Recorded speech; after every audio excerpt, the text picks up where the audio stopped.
The following video will describe the concept behind a reverse double 4-bar with a passive linkage. This is only a prototype to illustrate the concept.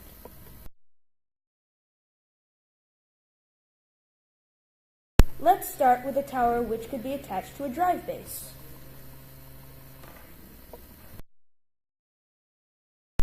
The passive linkage is driven by a high-strength sprocket, which could be powered by a motor with another sprocket and chain linkage. The sprocket pivots on the tower.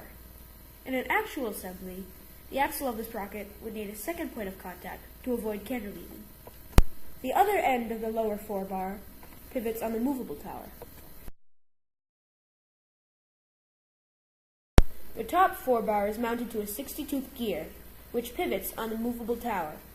As with the sprocket, the gear's axle would need a second point of contact in an actual assembly. The other end of the top 4-bar would pivot near the top of the tower. The bottom bar of the reverse 4-bar is also mounted to a 60-tooth gear, but it is mounted using spacers to provide clearance, so it can swing by the lower 4-bar.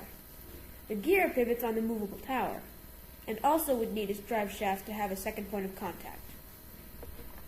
The other end of the lower reverse 4-bar pivots on the end movable tower.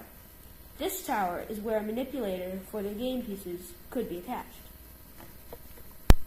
The top reverse 4-bar pivots on the movable tower and is separated from the tower with a spacer to provide clearance. The final pivot point of the top reverse 4-bar is on the end tower. This picture shows how the reverse 4-bar needs to have clearance in order to swing by the lower 4-bar. As the sprocket is turned clockwise, the lower 4-bar moves up. This causes the 60-tooth gear on the top 4-bar to turn clockwise, and causes the 60-tooth gear on the bottom reverse 4-bar to turn counterclockwise, and passively lifting the reverse 4-bar.